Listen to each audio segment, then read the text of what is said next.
Les fans de l'émission Famille Nombreuse, la vie en XXL risquent d'être déçus ce lundi 19 décembre devant leur petit écran. En effet, ils ne retrouveront pas les tribus Bambara, Denois, Romero et les autres. On vous explique pourquoi. Depuis le lundi 28 novembre, l'émission Famille Nombreuse, la vie en XXL est de retour sur TF1. Si de nombreuses tribus emblématiques font toujours partie de l'aventure comme les Bambara, les Santoro et les Romero, 6 nouvelles tribus ont rejoint le docu-réalité phare de TF1.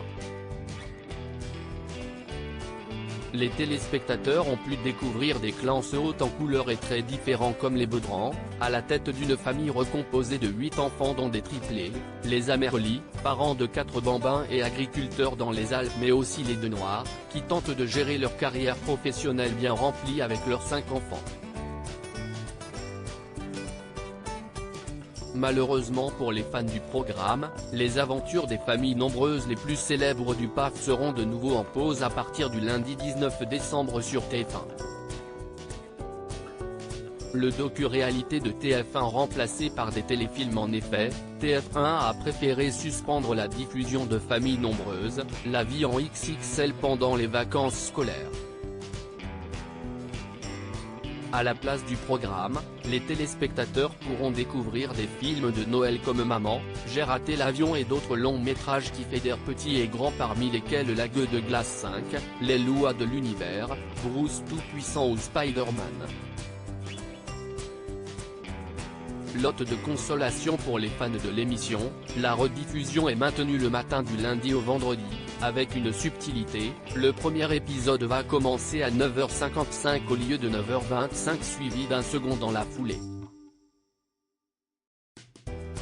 Des audiences correctes malgré le bad buzz des Pélissards. Si l'émission n'a pas autant fédéré que la Star Academy, l'épisode qui marquait le retour de Familles Nombreuses a tout de même rassemblé 1,03 million de téléspectateurs. Des audiences en baisse mais d'autant plus rassurantes après le départ des Pélissards, l'une des familles phares du docu-réalité.